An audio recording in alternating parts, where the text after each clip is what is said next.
दोस्त की birthday party में मेरी मम्मा शालिनी ने बड़ा प्यारा लहंगा चोली डाला था। मैंने पहली बार उन्हें इतना खुश देखा था। लहंगा चोली की ड्रेस में जब मैंने उन्हें देखा बस मैं देखता ही रह गया। उन्होंने बेहद ज़्यादा प्यारा मेकअप भी किया हुआ था। बस रात को जब हम पार्टी से वापस आए मैंने उन्हें शांत किया था। उन्हें दिल से मैंने प्यार किया था क्योंकि वो मेरी मम्मा जो हैं। दोस्तों, मधु लव स्टोरीज चैनल पर यह कहानी आप सुन रहे हो। मेरा नाम अमन है। मेरी प्यारी मम्मा का नाम शालिनी है। मेरे दोस्त का नाम मोहित है। उस समय मैं हॉस्टल में ही रहता था। मेरा दोस्त मोहित मेरे साथ में ही रहता था। वैसे हम शिमला में रहते हैं, लेकिन स्टडी के लिए मुझे दिल्ली जाना पड़ा था। लेकिन दिल्ली में रहकर मुझे काफ़ी अच्छा लगा क्योंकि दोस्त साथ हों फिर तो काफ़ी मज़ा आता ही है। लेकिन इसी बीच में मम्मा से मेरी फ़ोन पर बात होती ही रहती थी। पापा की बात करूं तो वो तो काफ़ी पहले ही हम सबको छोड़कर चले गए थे, यानी कि इस दुनिया से वो चले गए थे। मम्मा के लिए वो दिन काफ़ी दुख भरा था और मुझे उस समय की ज़्यादा याद नहीं है क्योंकि मैं छोटा था। लेकिन जो भी हो, मम्मा ने मुझे पूरे प्यार से पाला पोसा बड़ा किया।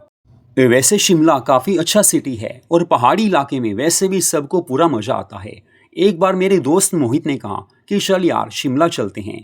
बस हॉस्टल से हम वापस शिमला में आ गए थे। मम्मा हमें देखकर काफ़ी खुश हो गई थी, लेकिन उस समय मम्मा के दो दोस्त घर में थे। मैंने उन्हें देखा। उस समय मम्मा बिल्कुल उनके पास में ही बैठी थी और मुझे अब भी याद है। मम्मा ने उस समय नीली साड़ी डाली हुई थी, काफ़ी ज़्यादा मेकअप किया हुआ था। मैं समझ चुका था कि मम्मा के क्लोज़ फ्रेंड हैं और मम्मा कहीं से आ रही हैं या फिर जा रही होंगी। मैंने उन्हें पूछा तो उन्होंने बोला कि बस हम पार्टी में जा रहे हैं। लेकिन हमें देखकर मम्मा काफ़ी खुश हो गई थी, हैरान भी हो गई थी। उन्हें हमने बताया नहीं था कि हम आने वाले हैं। बस मम्मा को मैं सरप्राइज़ देना चाहता था। लेकिन मम्मा ने उस समय स्लीवलेस और बैकलेस वो साड़ी डाली थी, काफ़ी क्यूट लग रही थी। मैंने ये भी देखा था कि मेरा दोस्त मोहित मेरी मम्मा को बड़े प्यार से देख रहा था। वैसे उसे विश्वास भी नहीं हुआ होगा कि ये मेरी मम्मा हैं, क्योंकि मेरी मम्मा हद से ज़्यादा प्यारी थी। तो मम्मा हमें ऊपर के रूम में ले गई थी क्योंकि नीचे मम्मा के दोस्त जो थे। उसके बाद मम्मा हमें कहने लगी, बस अमन, मुझे किसी पार्टी में जाना है और अगली सुबह आऊँगी। तो मैंने कहा मम्मा कोई ख़ास सी पार्टी होगी। मम्मा मुस्कुराने लगी थी। उन्होंने मुझे अकेले में बुलाकर कहा कि बस यार, पुराने दोस्त हैं और तू तो मेरा बेटा है, समझता है कि दोस्तों के साथ सब कुछ निभाना पड़ता है। जो दोस्त हमेशा से मेरा साथ देते आए हैं उनका ध्यान रखना ही पड़ता है। उन्होंने स्पेशल पार्टी में बुलाया है। तो वैसे रात को तो मैं वापस आने वाली थी, लेकिन यार क्या कहूँ, अब दोस्त करीबी हैं। उन्होंने यही बोला कि रात यहीं रुकना। अब दोस्तों की बात माननी ही पड़ती है। हाँ, मेरी एक दो सहेलियाँ भी साथ में ज़रूर जाएंगी। तो मैंने मम्मा को देखा और कहा मम्मा मैं समझता हूँ। वो मुस्कुराने लगी थी। उसके बाद मम्मा अपने दोस्तों के साथ पार्टी में चली गई थी। लेकिन वैसे भी घर में खाना तो बना ही हुआ था। हम दोनों ने खाना खाया, यानी कि मैंने और मेरे दोस्त मोहित ने खाना खाया। फिर मोहित मुझे कहने लगा, अमन एक बात बोलूं, तुम्हारी मम्मा काफ़ी क्यूट हैं और सच में ऐसे दोस्त अगर मिले तो काफ़ी अच्छा होता है। मैंने कहा अरे यार, तू दोस्ती की बात कर रहा है। तो मोहित कहने लगा, देख यार, मेरी मम्मा भी मेरी दोस्त हैं और तेरी मम्मा भी तेरी दोस्त जरूर होंगी। मैंने कहा हाँ, कुछ तो है, दोस्ती होनी ही चाहिए क्योंकि मम्मा से दिल की हर बात मैं शेयर कर लेता हूँ। वो मुस्कुराने लगा था। उसके बाद बस हम बाहर घूमने चले गए थे। बाद में हम वापिस आए और हम सो गए थे। सुबह 9 बजे जब हमारी नींद खुली तो उस समय तक मम्मा नहीं आई थी। मम्मा एक्चुअली में शाम को आई थी, लेकिन शाम को जब मम्मा वापस आई उन्होंने गुलाबी साड़ी डाली हुई थी। वो नीली साड़ी डाल कर गई थी, लेकिन गुलाबी साड़ी डालकर वो आई थी। काफ़ी क्यूट लग रही थी और सच में पहली बार मम्मा को जीवन में मैंने इतना खुश देखा था। मुझे पता था कि कोई ख़ास ही दोस्त होगा। फिर मैंने मम्मा से कहा कि मम्मा हो गई पार्टी? वो कहने लगी हाँ बस हो ही गई, बस अब तेरा ही ध्यान रखूँगी। तो मम्मा हमारे साथ बैठ गई थी। फिर मैंने उन्हें बोला मम्मा आप ऐसे करो, आप रेस्ट करो क्योंकि सारी रात पार्टी चली होगी। मम्मा हंसने लगी। मैं समझ चुका था कि पार्टी में सब चलता ही है, कभी केक काटा जाता है, कभी डांस, कभी रोमांस चलता ही है। वैसे भी मम्मा के दोस्त काफ़ी अच्छे थे और मुझे ये भी पता है कि मम्मा के साथ उन्होंने काफ़ी ज़्यादा मस्ती की होगी। यानी कि दोस्त इकट्ठे मिलें तो पार्टी तो होती ही है। लेकिन उसके बाद मम्मा रेस्ट करने चली गई थी। मैंने उन्हें बोला कि आप आराम से रेस्ट कीजिए, बस हम दोनों घूमने बाहर जा रहे हैं। लेकिन इस समय मैंने देखा कि मोहित अब भी मम्मा को बड़े ध्यान से देख रहा था और मम्मा भी उसकी ओर बड़े प्यार से मुस्कुरा कर देख रही थी।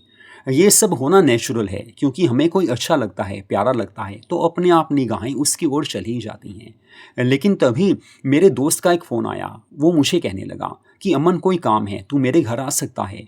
तो मैंने कहा हाँ आ सकता हूँ। तो मैंने मोहित को बोला, मोहित ऐसा कर, तू मम्मा के साथ घर पर है, मैं अपने दोस्त के यहाँ जा रहा हूँ। तो वो कहने लगा ठीक है मैं रह जाता हूँ। तो मोहित घर पर ही रह गया था। मैं उस समय दोस्त के घर चला गया। एक्चुअली में दोस्त मुझे सरप्राइज़ देना चाहता था। दोस्त के यहाँ बर्थडे पार्टी थी और उसने पहले मुझे बताया नहीं, लेकिन जब बताया तो कुछ हो नहीं सकता था। उस समय मैं कुछ गिफ्ट भी उसके लिए ले नहीं सका, लेकिन मैंने मोहित को और मम्मा को कॉल की थी कि मैं सुबह आऊँगा, क्योंकि इस समय पार्टी अटेंड करना ज़रूरी था, क्योंकि वो मेरा काफ़ी क्लोज़ फ्रेंड था और पुराना फ्रेंड था। मुझे ये पता था कि मोहित मम्मा का अच्छे से ध्यान रख ही लेगा। रात को मम्मा उठेंगे और मम्मा उससे खाना भी दे देंगे। वैसे भी मम्मा काफ़ी ज़्यादा केयरिंग नेचर की हैं।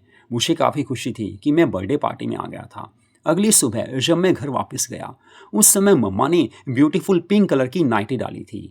बस उस समय मोहित अभी सोया ही हुआ था। तो मैंने मोहित को उठाया तो मोहित काफ़ी खुश था। मैं समझ नहीं पाया कि वो इतना खुश क्यों है। लेकिन जब मम्मा ने हम दोनों के लिए ब्रेकफास्ट बनाया तो हम सब ब्रेकफास्ट करने लगे। उस समय मम्मा काफ़ी खुश थी। फिर मैंने मम्मा से कहा कि मम्मा बस हमें वापस जाना है। तो मम्मा कहने लगी अरे बेटा देख, मोहित को पहली बार तू लेकर आया है तो कुछ दिन तो रहना चाहिए। मोहित भी कहने लगा हाँ कुछ दिन तो रुकेंगे। मम्मा काफ़ी खुश हो गई थी। फिर 3 दिन के लिए हम और रुक गए थे, लेकिन फिर तो हमें दिल्ली जाना ही था, स्टडी जो अधूरी पड़ी थी। उसके बाद हम बस दिल्ली चले गए थे। काफ़ी अच्छा लगा था, क्योंकि मम्मा के पास रहकर और शिमला में घूमकर किसी को भी मज़ा आए बिना नहीं रह सकता। और वैसे भी जहाँ शिमला हो, शिमला में हम हैं तो मज़ा आता ही है। इसी बीच में 2 दिन के बाद मेरी मम्मा की मुझे कॉल आई थी कि अमन घर आ सकता है, मैं काफ़ी बीमार हूँ, कोई ना कोई पास में होना चाहिए। तो मैंने मम्मा से बोला अरे यार मम्मा मैं कहाँ आऊँगा, दिल्ली से शिमला आसानी से आना मुश्किल है, वैसे भी छुट्टियाँ नहीं हैं। तो मम्मा कहने लगी चलो देख लेती हूँ किसे बुलाती हूँ। तो मैंने बोला कि मम्मा अपने बॉयफ्रेंड्स को बुला लो, वो तो आपकी केयर भी करते हैं। तो मम्मा कहने लगी देखती हूँ, लेकिन मुझे था कि तू आ जाता तो अच्छी बात होती। लेकिन मैंने मम्मा से कहा कि चलो मम्मा मैं आ जाता हूँ। बस उसी रात को मैं शिमला के लिए निकल पड़ा था। हालांकि मोहित भी आना चाहता था, लेकिन उससे छुट्टियाँ नहीं मिल रही थी। मैंने तो बता दिया था कि मम्मा काफ़ी बीमार हैं, लेकिन जब मम्मा के पास में आया उस समय सच में मम्मा काफ़ी बुखार से तड़प रही थी। मैं उन्हें डॉक्टर के पास लेकर गया। अब डॉक्टर ने अच्छे से उनका चेकअप किया, मेडिसिन दी और उसके बाद मैं उन्हें घर लेकर आ गया था। मम्मा के साथ मैं 2 दिन रहा था, लेकिन 2 दिनों में मम्मा ने मुझे जी भरकर प्यार दिया था। उन्होंने मेरी तो केयर की थी, लेकिन असल में तो मैं उनकी केयर करने आया था। मम्मा सच में मुझे कहने लगी थी कि बेटा अब कुछ ऐसा कर यार, तू वापस आ जा, क्योंकि तू वहाँ है, मैं अकेली यहाँ पर, बस डर सा लगता है, अकेली हूँ। दोस्त आते हैं, करते भी हैं, प्यार भी करते हैं, अच्छी दोस्ती है, लेकिन फिर भी अकेलापन तो दुख देता ही है। अकेले में कोई बात भी करने वाला नहीं होता। इस समय ये बोलकर मम्मा की आंखों में आंसू आ गए थे। मैं समझ सकता था कि पापा तो पहले ही हमें छोड़कर इस दुनिया से जा चुके थे। अब मम्मा बिल्कुल अकेली थी। उस समय रोने लगी थी। मैंने उन्हें गले से लगाया, प्यार देना पड़ा, क्योंकि प्यार के बिना मम्मा इस समय खुश नहीं हो सकती थी। फिर मैंने प्यार से उन्हें समझाया कि मम्मा देखो, स्टडी भी ज़रूरी है। अब आपके सपने भी तभी पूरे होंगे। आपके सपना था कि मेरी अच्छी जॉब लगे, तो यार मम्मा यहाँ पर तो देखो कुछ हो नहीं सकता। अब मेरी जॉब लग जाएगी, स्टडी होगी पूरी, तब जॉब लग जाएगी, उसके बाद तो आपके साथ ही रहना है। मम्मा कहने लगी हाँ वो बात ठीक है। लेकिन उसके बाद मैं वापस आ गया था। दिल्ली में आकर मेरी स्टडी जब पूरी हुई तो मैं काफ़ी खुश था। सबसे पहले मैंने मम्मा को कॉल की, मम्मा बस मैं फ्री हो गया, अब आज़ाद हूँ, बस कल ही वापस आ जाऊँगा। तो अगले दिन मम्मा के पास मैं आ गया था। जाते ही मैंने मम्मा को गले से लगा लिया, लेकिन मुझे देखकर काफ़ी हैरानी हुई। मम्मा ने उस दिन मिनी स्कर्ट डाली हुई थी। जब मैंने देखा तो मम्मा काफ़ी क्यूट लग रही थी। फिर मैंने उन्हें बोला मम्मा एक बात बोलता हूँ, एक मेरी फ्रेंड है, मेरी गर्लफ्रेंड है, अब तो नहीं है क्योंकि वहीं तक था, कॉलेज में थी तब था, लेकिन अब तो छोड़ना ही पड़ा। आप उस जैसी लग रही हो, क्यों अभी मिनी ड्रेस वो ज़्यादा पहनती है। तो मम्मा मुस्कुराकर कहने लगी बस दिल किया तो डाल ली। तो मम्मा अपने बारे में बताने लगी कि कॉलेज टाइम में वो सब कुछ पहनती थी, backless dresses, jeans top, lehenga choli, कुछ भी वो डाल लेती थी। उन्होंने हर तरह की ड्रेस डाली थी अपनी उस टाइम में जब वो कॉलेज में पढ़ती थी। कॉलेज के काफ़ी लड़के उन्हें लाइक करते थे, उन्हें ऑफ़र भी देते थे। लेकिन शादी तो उनसे हुई नहीं, शादी तो मेरे पापा से हुई थी। दोनों में काफ़ी प्यार था। मम्मा को पापा काफ़ी ज़्यादा प्यार करते थे। लेकिन जब मेरा जन्म हुआ उसके 2 साल बाद पापा हमेशा हमेशा के लिए इस दुनिया से हमें छोड़कर चले गए थे। उन दिनों मुझे याद है कि मम्मा को उनके दोस्तों ने ही संभाला था। उनके 2-3 दोस्त हमेशा उनके साथ रहते थे। दिन में रात में मम्मा की पूरी केयर करते थे और मुझे पता था कि मम्मा को कोई ना कोई चाहिए, सहारा सबको चाहिए होता है। अब बचपन की बातें मुझे ज़्यादा याद नहीं हैं, लेकिन ये याद है कि उनके दोस्त घर पर आते ही रहते थे। और नेचुरली है, जब घर पर आएंगे तो प्यार तो होगा ही, दोस्ती तो होगी ही। वैसे दोस्त काफ़ी ज़्यादा अच्छे हों तो ज़िंदगी खुशियों से भर जाती है। इसी कारण मम्मा काफ़ी खुश रहती थी। शिमला में ही एक मेरा दोस्त है, उसका नाम है रवि। उससे मेरी पहले काफ़ी अच्छी दोस्ती थी, लेकिन जब मैं दिल्ली में चला गया उससे बातें कम होने लगी। क्योंकि लोकल साथ में रहें फिर तो बात और मुलाकात होती ही रहती है। लेकिन अब शिमला में मैं आ गया था तो रवि ने मेरी जॉब भी लगवा दी थी। रवि घर पर आता ही रहता था।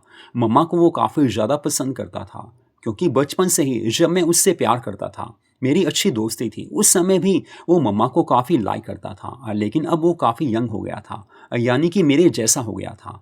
और रवि ने घर आते ही मम्मा को बोला था, सच कहूँ आप बिल्कुल पहले जैसे लगते हो। हम तो बचपन से बड़े हो गए, लेकिन आप पहले जैसे यंग ही लगती हो। मैं समझ चुका था कि वो क्या कहना चाहता है। एक्चुअली में मम्मा है ही ऐसी थी, वो इतनी प्यारी लगती थी। जैसे वो 20 साल पहले लगती थी वैसे ही वो अब भी लगती थी। उन्होंने अपने आप को बड़े अच्छे तरीके से मेंटेन करके रखा था। कोई बोल ही नहीं सकता था कि मैं उनका बेटा हूँ, क्योंकि मैं उनका जैसा ही लगता था, उनकी उम्र का लगता था। उन्होंने ऐसे अपने आप को मेंटेन करके रखा था। तो रवि हमारे घर पर आता ही रहता था। तो एक बार की बात है, सर्दियों के दिन थे, मम्मा के साथ मैं बेडरूम में था। हम दोनों एक ही बेड पर सोते थे, क्योंकि घर में कोई था ही नहीं। और वैसे भी मम्मा के साथ रहना मुझे काफ़ी अच्छा लगता था। तो बस वैसे ही मम्मा उस रात रोने लगी। मैं समझ नहीं पा रहा था कि मम्मा आप रो क्यों रहे हो। पूछा तो वो कहने लगी, बस 2-3 दोस्त हैं, हमेशा के लिए उनसे साथ छूट गया है। मैंने कहा मम्मा ये कैसे हुआ। तो मम्मा कहने लगी, बस कई बार ऐसा होता है, हमसे अच्छा किसी को मिले तो हमारा साथ वो छोड़ देता है। कॉलेज के टाइम में मेरी एक फ्रेंड थी अनु, बस उसी के अब वो दीवाने हो गए हैं। मेरे से उन्होंने बात भी बंद कर दी है, क्योंकि काफ़ी लोग ऐसे होते हैं जो हमसे जेलसी रखते हैं। मम्मा रोने लगी थी, तो मैंने मम्मा को चुप कराया, गले से लगाया, प्यार दिया और उन्हें कहा, देखो मम्मा अब मैं घर पर आ ही गया हूँ। हाँ ये होता है कि कोई दोस्त हमेशा साथ नहीं रहता। लेकिन मम्मा को मैंने प्यार से समझाया, वो समझ चुकी थी। फिर भी मम्मा का मूड तो ऑफ ही था। काफ़ी दिन हो गई मम्मा ऐसे ही बस मूड ऑफ से उनका चल रहा था। लेकिन तभी रवि का बर्थडे आ गया था, और रवि ने बर्थडे के लिए मुझे स्पेशल कहा, स्पेशल इनविटेशन दिया कि देखो अमन, मम्मा को साथ लेकर आना। मैंने कहा अरे यार तू घर पर आ, मम्मा को खुद बोलना। तो मैं तो उस समय अपनी जॉब पर गया हुआ था, ऑफिस में गया था। तो पीछे से रवि आया होगा, मम्मा को मनाया होगा कि प्लीज़ आप ज़रूर आना। वैसे मम्मा मेरे दोस्तों की पार्टी में कभी नहीं आती थी, लेकिन ना जाने मम्मा के मन में क्या आया। उस रात उन्होंने ब्यूटीफुल लहंगा चोली डाला था। पहली बार इतनी मस्त लहंगा चोली में मैंने उनको देखा था। जिस रात मेरे दोस्त रवि की बर्थडे पार्टी थी, वो काफ़ी ज़्यादा क्यूट लग रही थी। मैंने उन्हें देखा, मैंने उन्हें बोले दिया कि मम्मा मेरी गर्लफ्रेंड से भी आप प्यारे लग रहे हो। तो मम्मा कहने लगी, अरे यार तू तो ऐसे ही कहता है। तो मैंने बोला नहीं सच में यार, बड़ा प्यारा लहंगा चोली है। तो मम्मा थैंक्स कहने लगी। उसके बाद हम उस होटल में चले गए थे जहाँ पर रवि की बर्थडे पार्टी थी। अब यहाँ पर मुझे नहीं पता था कि आगे क्या होने वाला है। रवि जब मम्मा के पास आया तो मम्मा को देखने लगा। उसने बोल ही दिया, सच में आप कितने प्यारे लग रहे हो। पूरे जो सभी गेस्ट आए हुए हैं सबसे प्यारे आप ही लग रहे हो। आप मेरे साथ आएंगे। मुझे नहीं पता था कि मम्मा को कहाँ लेकर जाएगा, लेकिन वो मम्मा को कहीं लेकर गया। आधे घंटे में वो वापस आए थे। हालांकि पार्टी बस अब शुरू होने ही वाली थी, लेकिन उससे पहले मम्मा और मेरा दोस्त रवि वापस आ गए थे। मुझे पता नहीं था कि वो कहाँ लेकर गया है, लेकिन जब वापस आए तो मैंने देखा कि मम्मा के हाथ में कुछ है। फिर मैंने मम्मा से पूछा तो मम्मा कहने लगी, बस रवि ने गोल्डन ड्रेस गिफ्ट की है, इसी के लिए मुझे वो साथ लेकर गया था। तो मैंने कहा मम्मा गिफ्ट तो हमें उससे देना था। फिर मैंने उससे बर्थडे गिफ्ट दिया जो हम दोनों लेकर आए थे, लेकिन मम्मा ने गोल्डन ड्रेस ले ली थी। मैं समझ चुका था कि रवि मम्मा को लाइक करता है। वैसे भी मम्मा की रिस्पेक्ट भी वो करता था। रिस्पेक्ट अच्छी चीज़ होती है, लेकिन जो मन में प्यार होता है वो तो हम किसी से भी प्यार कर सकते हैं। लेकिन जब बर्थडे पार्टी शुरू हुई, मम्मा काफ़ी ज़्यादा खुश थी। केक काटा गया, डांस हुआ, मस्ती हुई। मम्मा इस समय आज एक लड़की जैसा बिहेव कर रही थी। पूरी मस्ती से वो बर्थडे पार्टी में एंजॉय करने लगी थी। जी भरकर उन्होंने डांस किया था। पहली बार मम्मा को मैंने इस रूप में देखा था, मचलते हुए, और मैं समझ चुका था कि शांत करने वाला कोई होना चाहिए। और घर जब हम वापस आए थे, मैंने उन्हें बोला, मम्मा सच में आप काफ़ी खुश हो? वो कहने लगी, हाँ बस यार, तेरे दोस्त की वजह से खुश हूँ, उसने मुझे ड्रेस गिफ्ट की है। तो मम्मा ने उस समय वो गोल्डन ब्यूटीफुल ड्रेस मुझे डाल कर दिखाई। सच में मम्मा परियों जैसी काफ़ी प्यारी लग रही थी। फिर मैंने बोला, मम्मा सच में आप कितने अच्छे हो। फिर वो मुझे कहने लगी, बस अब तेरी शादी होगी तब अच्छी सी ड्रेस लूँगी। तो मैंने कहा, अरे यार मम्मा, ड्रेस तो आप कभी भी ले सकते हो। फिर वो नाइटी डालकर आ गई थी क्योंकि अब सोना था, हालांकि सर्दी काफ़ी थी। लेकिन फिर भी मम्मा ने नाइटी ही पहनी थी क्योंकि उनको आदत थी, वो हर मौसम में नाइटी ही पहनती थी। फिर हम बेडरूम में आ गए थे। मम्मा पुरानी बातें याद करने लगी। मैंने सोचा पुरानी बातें याद करेंगी तो इनका मूड ऑफ हो जाएगा। फिर मैंने फिर से वही आज की बर्थडे पार्टी की बातें शुरू कर दी थी। मैंने मम्मा को बोला था, सब आपको देख रहे थे क्योंकि आपकी ड्रेस काफ़ी प्यारी थी। फिर मैंने बोला, सच में यार मम्मा, आप काफ़ी मचल रहे थे, आपको तो शांत करना चाहिए। मम्मा कहने लगी, मैंने कभी मना थोड़ी किया है। उस वक्त रात के 2 बज चुके थे, मुझे पता ही नहीं चला क्योंकि बर्थडे पार्टी में हम काफ़ी ज़्यादा लेट हो गए थे। लेकिन जब घर पे हम सोने लगे, उस समय 2 बजे का टाइम था। फिर भी मम्मा की आंखों में नींद अभी आ ही नहीं रही थी। मुझे भी काफ़ी अच्छा लग रहा था। मेरी ज़िंदगी की वो रात सबसे यादगार रात बन गई थी क्योंकि मम्मा को मैंने शांत कर दिया था। यानी कि पहले वो परेशान रहती थी, लेकिन उस रोज़ मेरे साथ पार्टी में जाकर वो काफ़ी खुश थी। उनकी परेशानी दूर हो गई थी हमेशा हमेशा के लिए। वैसे भी उस दिन वो काफ़ी ज़्यादा खुश थी और मेरे लिए ये सबसे बड़ी बात थी। वो काफ़ी खुश थी और मेरा प्यार उनसे इतना था कि मम्मा को छोड़ ही नहीं सकता था। लेकिन आगे जाकर मम्मा मेरे साथ कई बार बाहर घूमने जाती थी और सच में मम्मा जैसा प्यारा साथी जीवन में ज़रूरी है। मम्मा एज़ दोस्त भी मेरा पूरा ध्यान रखती थी और माँ के समान तो मेरा ध्यान वो रखती ही थी। उनसे बढ़कर मैं किसी और को कुछ समझ भी नहीं सकता। हालाँकि मोहित भी, जो मेरा दोस्त मेरे साथ दिल्ली में रहता था, 1 हफ्ते के लिए यहाँ पर शिमला आया था और मुझे उन्हीं दिनों बाहर जाना पड़ा था। पीछे मम्मा की केयर मोहित ने की थी क्योंकि मम्मा अकेले रह नहीं सकती थी। उन्हें अकेले में डर लगता था, लेकिन मोहित ने मम्मा का पूरा ध्यान रखा था और मुझे पता था कि वो ही मम्मा की केयर कर सकता है, तभी मैंने उसे बुलाया था। तो मधु लव स्टोरीज चैनल पर यह कहानी आपने सुनी। ऐसी प्यारी कहानियों को सुनने के लिए हमारे चैनल को सब्सक्राइब जरूर कीजिए।